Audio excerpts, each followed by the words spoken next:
புரியல. "இல்ல சாமி எனக்கு புரியல" அப்படின்னதும், "நான் உள்ள வந்தப்ப உன்னோட வீட்ட விசித்திரமா பார்த்தேன். நீ அத கவனிச்சியா?" அப்படின்னு கேட்குறாரு. "ஆமா பார்த்தீங்க.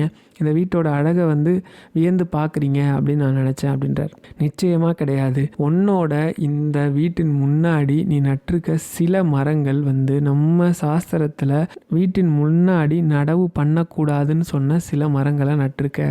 அது கூட உன்னோட இந்த பிரச்சனைக்கு காரணமா இருக்கும். அதனால அந்த மரங்கள எடுத்துட்டு நல்ல ஆற்றலை, மகிழ்ச்சியையும் சந்தோஷத்தையும் செல்வத்தையும் கொடுக்கக்கூடிய மரங்களை நடவு பண்ணு. உன்னோட வாழ்க்கையில் ஒரு மாற்றம் வரும் அப்படின்னு சொல்கிறார். அப்போ சொல்கிறார். அப்போ விசித்திரன் கேட்குறார், ஐயனே எனக்கு எதுன்னு தெரியாததுனால தான் அந்த தப்பு பண்ணியிருக்கு. எதெல்லாம் தேவையில்லாத மரம்னு சொல்லுங்கள், எந்த மரங்களை நடவு பண்ணணும் அப்படிங்கிறத நீங்கள் வந்து சொன்னால் எனக்கு ரொம்ப உதவியாக இருக்கும் அப்படின்னு சொல்கிறார். அப்போ துறவி சொல்கிறார், மகனே மரங்கள்லேயே ரொம்ப உயர்ந்தது அரச மரம். அரச மரத்தை யார் ஒருத்தர் நீர்த்தேக்கங்கள் இல்லை குளத்தருகே இல்லை ஆத்தங்கரை எங்கே வசதி கிடைக்குதோ அங்கே வந்து அரச மரத்தை நடுறாங்களோ நூற்றுக்கணக்கான யாகம் செஞ்ச பலன் அவனுக்கு கிடைக்கும். அரச மரத்தோட இலைகள் வந்து நீர்த்தேக்கம் அந்த இடங்களில் விழும்போது ஒரு பிண்டம் வச்சு மூதாதையர்களுக்கு திதி கொடுத்தா என்ன திருப்தி ஏற்படுமோ அப்படி ஒரு திருப்தி ஏற்படும். யார் தினமும் குளிச்சுட்டு அரச மரத்தை தொட்டு வணங்குறாங்களோ அவங்களோட எல்லா பாவமும் விடுதலை கிடைக்கும். அதுக்கப்புறம் அவங்களுக்கு வந்து எதிரின்னு ஒருத்தனும் இருக்க மாட்டான். அரச மரத்தை தொடுறதால மகாலட்சுமியோட அருள் நமக்கு கிடைக்கும். அதே போல் அரச மரத்தில் மும்மூர்த்திகளும் வாசம் பண்ணுறாங்க. அமாவாசை அன்னைக்கு அரச மரத்துக்கு பூஜை செஞ்சு யார் வழிபாடு பண்ணுறாங்களோ அவங்க 1000 பசை தானம் கொடுத்த பலன் கிடைக்கும் அப்படின்னு சொல்கிறார். ஆனால் அப்படிப்பட்ட அரச மரத்தை நாம் வீட்டில் வளர்க்குறது பற்றி விருட்ச சாஸ்திரத்தில் எந்த விதத்துலேயும் தவறுன்னு குறிப்பில்லை. ஆனால் அதில் ஒரு பிரச்சனை இருக்குது. என்ன அப்படின்னா, நாம் வீட்டில் அரச மரத்தை வளர்க்கும் போதோ இல்லை அரச மரத்தை நடவு பண்ணும்போதோ அந்த அரச மரத்தோட வேறு நம்ம வீட்டோட அடிப்பகுதியை பாதிக்கும். அதன் காரணமாகவோ இல்லை மற்ற சில பயோடேட்டாவையும் போட்டோவையும் பார்த்து பையனை செலக்ட் பண்றது எனக்கு கொஞ்சம் கூட இஷ்டம் இல்லை. அதனால தான் நான் தமிழ் அதன் காரணமாகவோ இல்லை மற்ற சில பிரச்சனைகளின் காரணமாகவோ அரச மரத்து கிளைகளை உடைக்கிறதோ இல்லை வெட்டுறதோ அரச மரத்தை துன்புறுத்துறதோ மிகப்பெரிய பாவம். இது பல கல்ப யுகங்கள் வந்து நாம் நரகத்தில் இருக்கிற மாதிரி நமக்கு ஒரு பெரும் தண்டனையை கொடுத்துரும். அதனால் அரச மரத்தை வீட்டில் வச்சு வளர்க்குறது நல்லது இல்லை அப்படின்னு சொல்கிறார். நாம் வீட்டில் வச்சு வளர்க்கக்கூடியதில் முக்கியமான மரம் வந்து பார்த்திங்க அப்படின்னா நெல்லி மரம். நெல்லி மரம் வந்து ஒரு ஆணுக்கும் பெண்ணுக்கும் பிறப்பு இறப்பு அப்படிங்கிற சுழற்சியிலேருந்து முக்தியை கொடுக்கக்கூடியது. நெல்லிக்காய் விஷ்ணு பகவானுக்கு ரொம்ப பிடிச்ச காய். நீங்கள் எல்லா ஏகாதசிலையும் நிச்சயமாக நெல்லிக்காய் வந்து படையல் வைக்கிறத வழக்கமாக வச்சுருக்கிறத பார்த்துருக்கலாம். நெல்லிக்காய் யார் ஒருத்தங்க சாப்பிட்றாங்களோ அவங்களோட வயது வந்து அதிகரிக்கும். அதே மாதிரி நெல்லிக்காய் சாறை குடிக்கிறதால வறுமைங்கிறதே வராது. யார் வீட்டில் நெல்லி மரம் இருக்கோ அங்கே துர்சக்திகளே நுழையாது அப்படின்னு சொல்லி, யார் வீட்டில் நெல்லி மரம் இருக்கோ அங்கே விஷ்ணுவும் லக்ஷ்மி தேவியும் வாசம் பண்ணுறதா நம்பப்படுது.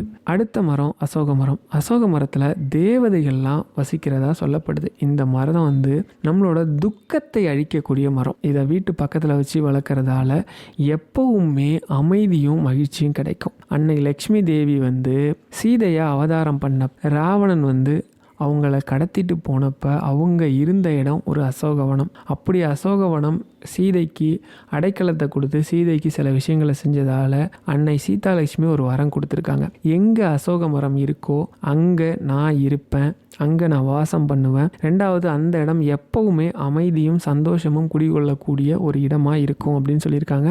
நம்ம வளர்க்க வேண்டிய முக்கியமான மரம் அசோக மரம். அதுக்கப்புறம் வேப்ப மரம். வேப்ப மரம் பொதுவாக வேப்ப மரம் வந்து அன்னை சக்திக்கு உரிய மரம். அப்படி இருந்தால் கூட அதோட தேவதையாக சொல்லப்படுறது சூரிய பகவான். சூரிய பகவானோட மரத்தில் ஒரு மரமாக வேப்ப மரம் சொல்லப்படுது. இந்த வேப்ப மரத்தை நம்ம வீட்டு பக்கத்தில் வளர்க்குறதால நம்மளோட ஆயுள் அதிகரிக்கும், நோய் நீங்கும். வேப்ப மர காற்று பட்டால் நோய்கள் நம்மளை அண்டாது, நோய் நீங்கும். ரெண்டாவது, வேப்ப மரம் எந்த வீட்டில் இருக்கோ அந்த வீட்டில் அன்னை மகாலட்சுமி குடிகொன்றுவா, சகல ஐஸ்வர்யங்களும் நம்ம வீடு தேடி வரும் அப்படின்னு சொல்லப்பட்டிருக்கு. அதுக்கப்புறம் வீட்டில் வளர்க்க வேண்டிய மரம் பார்த்திங்க அப்படின்னா துளசி. வீட்டில் வச்சு வணங்கக்கூடிய ஒரு செடி வகைகளில் ஒன்று. இந்த துளசி யார் வீட்டில் இருக்கோ அங்கே கெட்ட சக்திகள் நெருங்காது, நமக்கு வரக்கூடிய ஆபத்துக்கள் தடுத்து நிறுத்தப்படும். அன்னை மகாலட்சுமியும் விஷ்ணுவும் எப்பவுமே நிரந்தரமாக குடிகொண்டிருப்பாங்க.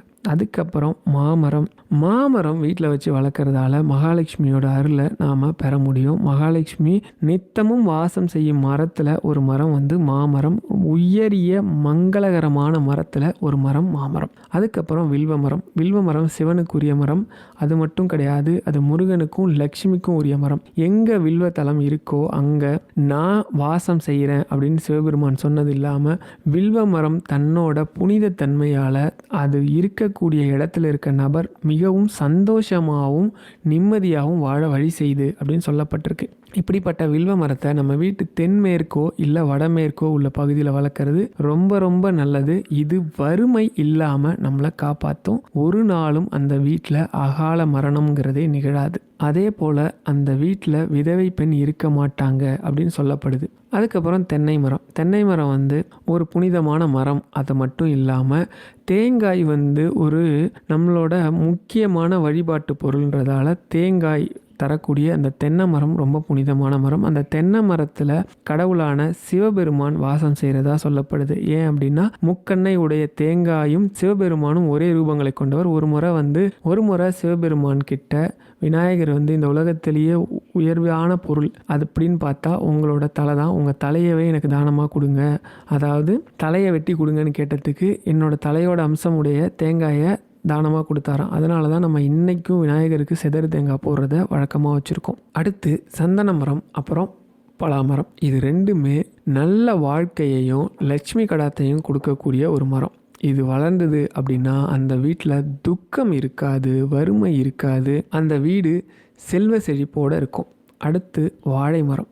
இது வந்து அடுத்து வாழ்ந்தது அப்படின்னா அந்த வீட்டில் அடுத்து சந்தன மரம், அப்புறம் பலாமரம். இது ரெண்டுமே நல்ல வாழ்க்கையையும் லட்சுமி கடாத்தையும் கொடுக்கக்கூடிய ஒரு மரம். இது வளர்ந்தது அப்படின்னா அந்த வீட்டில் துக்கம் இருக்காது, வறுமை இருக்காது, அந்த வீடு செல்வ செழிப்போடு இருக்கும். அடுத்து வாழை மரம்.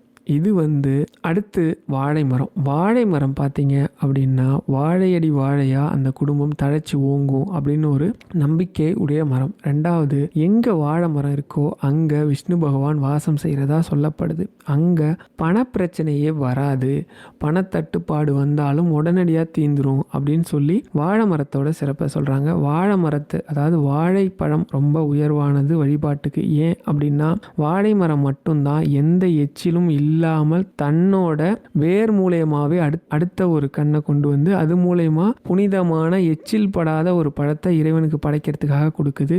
இந்த வாழைப்பழத்தில் அஷ்டலட்சுமிகளையும் குடியிருக்கிறதால வாழை மரம் எங்கே இருக்கோ அங்கே செல்வ செழிப்பு இருக்கும் அப்படின்னு சொல்லப்படுது. இப்போ வீட்டில் என்னென்ன மரம்லாம் வளர்க்கக்கூடாது அப்படிங்கிறத பார்ப்போம். முதல்ல நம்ம வீட்டில் வளர்க்கக்கூடாது அப்படின்னா நம்ம வீடு இருக்க பகுதியில் வளர்க்கக்கூடாது, காம்பவுண்டுக்குள்ளேன்னு அர்த்தம். என்ன வளர்க்கக்கூடாதுன்னா புளிய மரம் வளர்க்கக்கூடாது. ஏன் வளர்க்கக்கூடாது அப்படின்னா வாஸ்து சாஸ்திரப்படி வீட்டில் புளிய மரம் இருந்தது அப்படின்னா முன்னேற்றம் தடைப்படும், குடும்பத்தில் ஆரோக்கியம் பாதிக்கும். ஏன்னா வேப்பம் உஷ்ணத்தை கொடுக்கக்கூடிய மரம். குடியிருந்தீங்க அப்படின்னா அது உடல் உபாதைகள் அதை அடிக்கடி கொடுக்கக்கூடிய மரம். அது மட்டும் இல்லாமல் அந்த குடும்பத்துக்கு தொடர்ந்து உடல் சம்பந்தப்பட்ட பிரச்சனை வந்துக்கிட்டே இருக்கும். அடுத்த மரம் பனைமரத்தை யாருமே வீட்டில் வளர்க்க மாட்டாங்க. பொதுவாக பனைமரத்தை வீட்டில் வளர்க்கக்கூடாது அப்படின்னு நம்மளோட சாஸ்திரம் சொல்லுது. அகத்தியர் அவரோட ஒரு நூலில் வளர்க்கக்கூடாத மரத்தில் முக்கியமான மரம் வந்து பனைமரம் சொல்கிறாரு. வீட்டில் வளர்க்கக்கூடாத மரம் இல்லை, நம்ம காம்பவுண்டுக்கு வெளியில் வச்சுக்கலாம். அதாவது நம்ம வயல்வெளியில்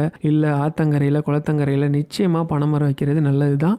ஏன் பனைமரம் வைக்கக்கூடாது அப்படின்னா அது வம்சத்தை அழிக்கும் அப்படின்னு சொல்கிறாங்க. ஏன் வைக்கக்கூடாது அப்படின்னா அந்த வீட்டில் இருக்க குழந்தைகள் எப்போவுமே ஒரு முன்னேற்றம் இல்லாமல் ஒரு நார்மலான வாழ்க்கையை தான் வாழ்வாங்க அப்படின்னு சொல்கிறாங்க. அறிவியல் ரீதியான காரணம் என்னவா இருக்குது அப்படின்னு சொல்லி பார்த்தீங்க அப்படின்னா பனைமரம் தான். சீட்ஸ் கம்ஃபர்டபுளா இருக்காது, இதை வச்சுக்கோ. என் பேபி எப்பவுமே சுகமா இருக்கணும். பேபி ரெட் பஸ்ல ரேட்டிங்ஸ் ரிவ்யூஸ் எல்லாம் பார்த்து தான் பஸ் புக் பண்ணியிருக்கேன். அப்போ க்ளீன் பஸ் மட்டும் இல்ல, கம்ஃபர்டபுள் சீட்ஸும் கிடைச்சிருக்கு. பில்லோ வேணுமா? ரெட் பஸ் புக்கிங் மட்டும் இல்ல, ரேட்டிங்ஸ் அண்ட் ரிவ்யூஸ் கூட செக் பண்ணுங்க. பஸ்னா ரெட் பஸ். தான் இருக்கிறதுலையே இந்த மின்னோட்டத்தை மின் கடத்தின்னு சொல்கிறோம் பார்த்தீங்களா, மின்னல்லேருந்து வரக்கூடிய லட்சக்கணக்கான வாட்ஸ் மின்சாரத்தை நேரடியாக பூமிக்குள்ளே கடத்தக்கூடிய மரத்தில் ஒன்று தான் பனைமரம். அந்த மாதிரி சூழ்நிலை இருக்க பனைமரத்தை நீங்கள் வீட்டில் வச்சிங்க அப்படின்னா மின்னல் எந்த நேரமும் உங்கள் வீட்டை தாக்கலாம். அப்படிங்கிறதால தான் அவங்க பனைமரத்தை வைக்கக்கூடாதுன்னு சொல்லியிருக்காங்க. அதுக்கப்புறம் வளர்க்கக்கூடாத மரம் அப்படின்னு பார்த்தீங்கன்னா மூங்கில் மரம் வந்து வீட்டில் வச்சு வளர்க்கக்கூடாது. பொதுவாக மூங்கில் மரம் வந்து வாஸ்து சாஸ்திரப்படி வளர்க்கக்கூடாத மரம் அப்படின்னு சொல்லப்பட்டாலும் மூங்கில் மரம் வளர்கிற வீட்டில் சிக்கல்கள் வரும் அப்படின்னு சொல்லப்படுது. ரெண்டாவது, பொதுவாக மூங்கில் இருக்கிற இடத்துல விஷ நாகங்கள் குடிகொண்டிருக்கும். அதனால் மூங்கில் மரம் வீட்டு பக்கத்தில் அழகுக்கோ இல்லை வேறு எதுக்கோ வளர்க்கறதை தவிர்த்துருங்க. அதோட நல்லதை விட கெட்டது அதிகம். அதுக்கப்புறம் வீட்டில் வளர்க்கக்கூடாத மரம் அப்படின்னு பார்த்தீங்கன்னா முருங்கை மரம் வீட்டில் வளர்க்கக்கூடாது. முருங்கை, கல்யாண முருங்கை ரெண்டுமே வளர்க்கக்கூடாது. ஏன் அப்படின்னா அதிவேகமான காற்றை தாங்காத மரங்கள் இதெல்லாம். உடனே முறிஞ்சு விழுந்துடும். அதனால் வீட்டில் இருக்கவங்களுக்கு பெரிய சேதாரம் ஏற்படும். அப்படிங்கிறது இப்பயான காரணமாக இருந்தால் கூட முருங்கை மரம் ஒரு விதமான தொழில் முடக்கத்தை கொடுக்கக்கூடிய மரம் அப்படின்னு சொல்லுவாங்க. அதனால் அதை வீட்டை ஒட்டி, நான் சொல்கிறது எல்லாமே வீட்டை ஒட்டி வளர்க்கக்கூடாது. வீட்டுக்கு வெளியில் தாராளமாக வளர்க்கக்கூடிய மரங்கள் தான். முருங்கையும் கல்யாண முருங்கையும் வீட்டில் வளர்க்கவே கூடாது. இது தொழில் முடக்கத்தை கொடுக்கக்கூடிய மரம். பெரும் காற்று வீசுகிற நேரம் அது முறிஞ்சு விழுந்து வீட்டில் பெரிய சேதாரத்தை ஏற்படுத்திடும். அதுக்கப்புறம் நாவல் மரம், பப்பாளி மரம் இது ரெண்டையும் வீட்டில் வளர்க்கக்கூடாது. இப்படி வளர்த்தீங்க அப்படின்னா அந்த குடும்பத்தில் செல்வ வளம் இல்லாமல் போயிடும் அப்படின்னு அகத்தியர் தன்னோட நூலில் சொல்லும்போது நாவல் மரம் நிச்சயமாக வீட்டை ஒட்டி வளர்க்கக்கூடாது அப்படின்னு சொல்கிறாங்க. வீட்டுக்கு வெளியில் உங்கள் தோட்டத்தில் இல்லை வயல்வெளிகளில் மற்ற இடங்களில் இந்த மரங்கள்லாம் வளர்க்கலாம். மேலே சொன்ன மரங்கள் ஏதாவது உங்கள் வீட்டில் இருந்தாலும் மேலே சொல்ல செடிகள், குறிப்பாக நீங்கள் கள்ளிச்செடியை உங்கள் வீட்டில் வளர்க்கவே கூடாது. முள்ளுடைய செடியான கள்ளிச்செடி வீட்டில் வளர்ந்தது அப்படின்னா முற்களை உடைய எந்த செடியையும் வீட்டில் வளர்க்கக்கூடாது. அது அழகுக்காகவும் சரி வேறு எதுக்காகவும் வளர்க்கக்கூடாது. அப்படி வளர்ந்தது அப்படின்னா அது ஒரு கெட்ட சகுனத்தை தான் கொடுக்கும். கெட்ட விஷயங்களை தான் நமக்கு கொடுக்கும். அதுக்கப்புறம் ஒரு மரம் தன்னோட வாழ்க்கையை முடிச்சுட்டு இறந்து போச்சு அப்படின்னா, ஒரு மரம் இறந்த மரம், காஞ்சி போன மரம்னு சொல்கிறோம் பார்த்தீங்களா, அது எப்போவுமே நம்ம வீட்டில் இருக்கக்கூடாது. உடனே அதை வெட்டி அகற்றிடணும். அப்படி அகற்றலை அப்படின்னா அது அந்த வீட்டில் ஏதோ ஒரு கெட்ட நிகழ்வை குறிக்கும். அந்த மரத்தோட நிழல் படும்போது ஒரு கெட்ட நிகழ்வு நிச்சயமாக நடக்கும் அப்படின்னு சொல்லி நம்ம வாஸ்து சாஸ்திரத்தில் சொல்லப்படுது. இப்படி அந்த துறவி அந்த விசித்திரனுக்கு எல்லா விஷயத்தையும் சொல்லிட்டு கொஞ்சம் நேரம் கழித்து, மகனே நான் வந்த வேலை முடிஞ்சு நான் போகிறேன் அப்படின்னு சொல்லி புறப்பட்டு போகிறார். அந்த துறவி சொன்ன மாதிரியே விசித்திரன் வந்து தான் வீட்டில் இருக்கக்கூடிய அந்த கெட்ட மரங்களை எல்லாத்தையும் பிடுங்கி போட்டுட்டு அவர் சொன்ன சில நல்ல மரங்களை நடவு பண்ண ஆரம்பிக்கிறார். நடவு பண்ண சில மாதங்கள்லேயே தன்னோட வெளிநாட்டு வியாபாரி ஒருவர் இவரை வந்து பார்த்து இவரோட நிலைமையை புரிஞ்சுக்கிட்டு, வாங்க நான் உங்களுக்கு மறுபடியும் உதவி பண்ணுறேன் அப்படின்னு சொல்லி சில விலை உயர்ந்த வைரங்களை இவருக்கு கடனாக வியாபாரத்துக்கு கொடுக்குறாரு. அந்த வியாபாரத்தில் நல்ல லாபம் கிடைக்கிது. அந்த லாபத்து மூலமாக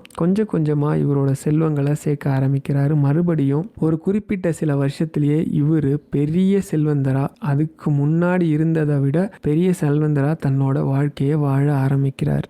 இந்த கதையை சொல்லி முடித்த கிருஷ்ண பகவான் என்ன சொல்கிறார் அப்படின்னா, வீட்டில் நாம் வளர்க்கக்கூடிய மரங்கள் என்னென்ன அப்படின்னு தெரிஞ்சுக்கிட்டேன் இல்லையா, வளர்க்கக்கூடாத மரங்கள் என்னென்னு தெரிஞ்சுக்கிட்டேன் இல்லையா, அதெல்லாம் நீங்கள் கடைப்பிடிச்சிங்க அப்படின்னா மனித குலத்துக்கு தேவையான அத்தனை விஷயமும் உங்களுக்கு கிடைக்கும். நான் சொல்லியிருக்கிற ஒவ்வொரு விஷயமும் மனித குல